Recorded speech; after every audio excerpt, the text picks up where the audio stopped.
Bon, vous le savez, chaque langue a ses particularités et la langue française donne, avec ses voyelles nasales, souvent bien du fil à retordre aux Allemands dont la langue ne connaît pas cette spécificité. Alors, il y a 4 voyelles nasales. Oui, 4. Je dis cela car les Français n'en connaissent la plupart du temps que 3. On, en, un. Et oui, ils sont peu nombreux, mes compatriotes, à prononcer correctement la 4e. Un. Je répète, un. Vous entendez que c'est différent de un. Un.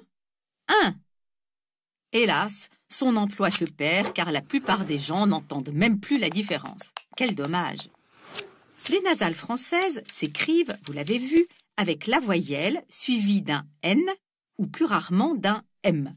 Mais le français n'est pas la seule langue à posséder des voyelles nasales. Exemple, le portugais, qui surmonte ces voyelles-là d'un tilde, ou le polonais, qui rajoute une sorte de cédille, l'ogonek, sous la voyelle.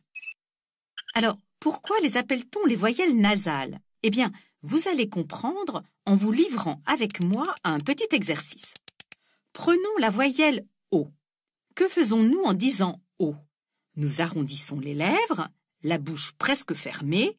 O, O. Mettez la main devant la bouche. Tout l'air sort par la bouche. O.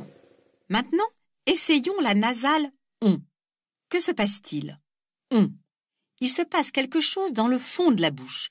La langue se recule et le voile du palais, le vélum, s'abaisse, ce qui fait passer une partie de l'air par le nez, tandis que le reste continue de passer par la bouche.